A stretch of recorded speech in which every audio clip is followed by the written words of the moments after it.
preparations for the summer in New York City. Last night at Gracie Mansion, I met with a group of 40 to 50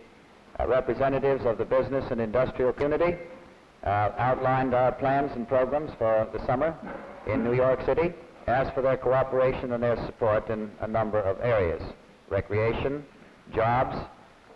support in flexibility in programs in neighborhoods, assistance on our musical programs for the parks and the playgrounds in the neighborhoods of the city, advice and guidance and involvement in a whole series of ways. It's a wide list, representative group of business and industrial people from the private sector in New York.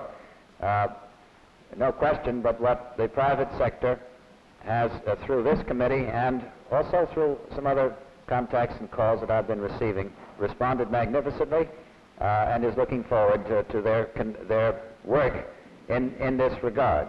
I think it's a very helpful sign that this is taking place, and I should like to thank all of the businessmen and leadership of the New York community who have willingly and quickly come forward and said that they would like to join in the plans.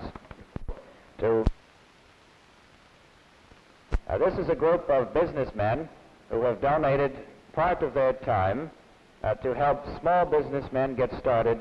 in private enterprise and in equity ownership of small businesses generally. We advertise this quite widely. The subways and buses have posters which give the phone number of the Executive Volunteer Corps and suggest to any person in the city that if they need help getting started in a small business of their own, that the city is glad to help by making available professional and business talent, accountants, public relations people, personnel people, experts on taxation, a whole multitude of problems that the small executive is faced with when he begins anew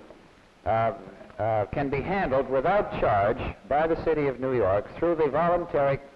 cooperation and contribution of their time on the part of businessmen. The Executive Volunteer Corps, the last time I was asked that question, I said I'd like to think about it because I had not heard the question suggested before. I have thought about it, and I can understand the reasons for it, and I respect the controller's views on the subject. I think it would be preferable to have a slightly shorter term, a 4-year term, and allow the incumbent to stand for re-election. Generally speaking, I felt that the democratic process is best served by not putting limitations on the number of terms of service.